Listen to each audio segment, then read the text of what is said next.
Amit clenched his fist upon realizing that the monarch of the iron body, Tarnak, had also fallen to the Shadow Monarch. Observing this, Suho speculated that the magic beast named Amit might have been aligned with the iron body faction. The thought unsettled him, as there was a risk that Amit could become hostile if it discovered that Suho was the son of the Shadow Monarch. Essel cried out in alarm as Amit lunged forward to attack Suho. Reacting quickly, Suho dashed back twice to evade the strike.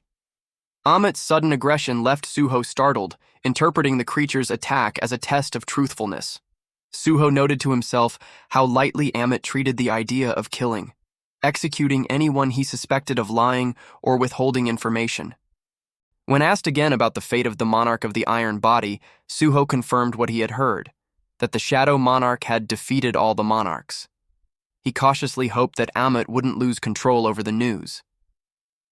To Suho's surprise, Amit instead seemed contemplative, attributing the lack of visits to the monarch's demise and expressing a twisted sense of gratitude toward the Shadow Monarch. Suho watched in confusion as Amit let out a laugh, something he hadn't expected. A sudden realization struck him, prompting the thought that perhaps Amit wasn't a subordinate of the monarch of the iron body after all. Amit, clearly insulted by the implication, grew enraged. Suho braced himself, shifting into a defensive stance as Amit launched an attack. But before the strike could land, glowing chains suddenly materialized around Amit's body, restraining his movements. Suho's eyes narrowed at the sight, questioning the sudden appearance of the chains. Meanwhile, Amit growled in frustration, realizing that he had crossed a boundary once more, triggering the magical restraints. The chains tightened and yanked Amit backward, dragging him across the dungeon floor as it cracked and shattered beneath his weight. The force of the restraint carved deep grooves into the stone, scattering debris in all directions. As he was pulled away, Amit cursed both Tarnak and the spellcaster responsible, his voice echoing with fury through the collapsing chamber. Suho stood in shock, trying to make sense of the sudden appearance of chains that had dragged the magic beast away, leaving the floor shattered. Though he didn't fully understand what had just happened, he recognized it as a fortunate turn of events. Essel rushed to his side, checking on him, and Suho confirmed that he was unharmed. Now aware of the existence of the powerful magic beast, the group decided it was best to proceed with caution. In the meantime, they focused on providing first aid to Gray and the injured members of the Asura Guild. Suho's eyes widened as the quest notice shattered before him, signaling a sudden change. He was immediately alerted, realizing something was happening to the quest. Essel, noticing his reaction, looked at him with concern. Suho then acknowledged the shift. The urgent quest had not changed. A new notification appeared. Urgent quest, Dimensional Rift. A dimensional rift has been detected. Enter the connected gate and eliminate whatever is causing .dit. The description indicated that the magic beast from earlier was identified as the descendant of the iron body. Suho stood silently, staring at the corpses strewn across the floor.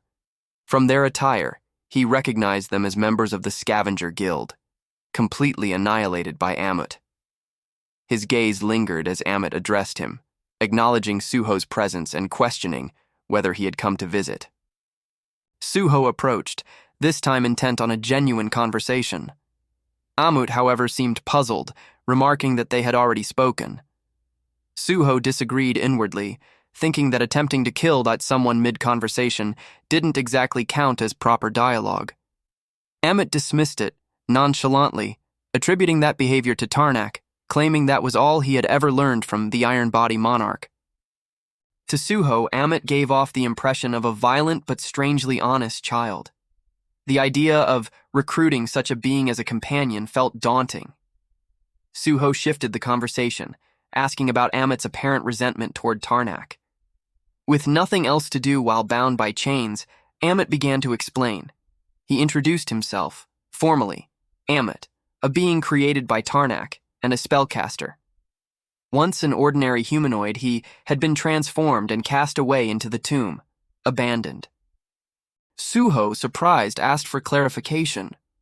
Amit confirmed both the monarch of the iron body and a powerful spellcaster had altered him. Since then, he had been imprisoned in the tomb, surrounded by death, the magical chains eternally regenerating and limiting his movement. Because of these chains, he hadn't been able to reach the deepest parts of the tomb, nor escape. The betrayal, the pain. They were things Amit could not forgive. Not Tarnak, nor the spellcaster who had helped forge his fate. Suho's mind raced as he processed the situation. His quest was to free Amit, but how could he deal with the chains that bound the magic beast? The chains continuously regenerated, making it nearly impossible to remove them. Suho considered pulling out the hooks that held the chains, but it seemed that Amit, if he could, would have already taken action. Then a thought struck him. The hooks. He quickly turned to Amit, asking if there had been magic beasts in the tomb even before Amit had been sealed. Amit confirmed that there had been. Suho pressed on with another question. If that was the case, then Amit couldn't be the master of the dungeon. Amit agreed, confirming that he wasn't. Taking a risk, Suho asked if Amit had seen a room with a huge iron door deep within the tomb. Amit hesitated, stating that he had never ventured beyond the confines of the tomb due to the chains. Suho's questioning seemed to confuse him, and he wondered aloud why Suho was pestering him with such inquiries. Suho's mind raced with questions.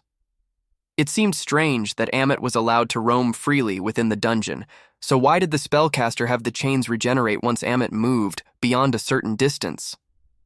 Suho's thoughts began to form a theory, and he knew he had to test it. He then asked Amit if he would grant him anything in exchange for freeing him from his chains. Amit, considering the offer, replied that he would do whatever Suho wanted if he could free him. However, Amit also asked if Suho intended to kill the spellcaster, whom they knew nothing about, or if Suho had any knowledge of how to break the spell. Amit warned that if Suho was simply talking without any real plan, the consequences would be severe. Essel called out to Suho, her voice filled with concern, but Suho asked her to hear him out before making any judgments. He explained that he planned to destroy the dungeon. He pointed out that Amit couldn't go deeper into the dungeon because of the chains, and if that was part of the spellcaster's intention, it likely meant the spellcaster was worried Amit would kill the master of the dungeon. Suho then suggested that if he could defeat the master of the dungeon, causing it to collapse, the hooks and chains might lose their effectiveness without a proper foundation. Amit listened intently and then commented on the idea, finding it intriguing. In the depths of the dungeon, Beru questioned why he had been placed next to Amut, the barbaric reptile, instead of Suho. Amut quickly dismissed Beru, calling him a fly, to which Beru retorted, threatening to tear Amit apart with his martial rank. Amut, however, seemed more focused on Suho, realizing that the child was the son of the Shadow Monarch. He considered how this was the furthest he could go inside the tomb. It had been a long time since a descendant of shadows had passed through, and if Suho couldn't defeat the dungeon master, the entire operation would fail. But if the chains continued to bind him, even if the dungeon collapsed, it would still be a failure. Despite this, Amit sensed a deep conviction in Suho's words. Suho then firmly told Amit that he would do as instructed once they left the place.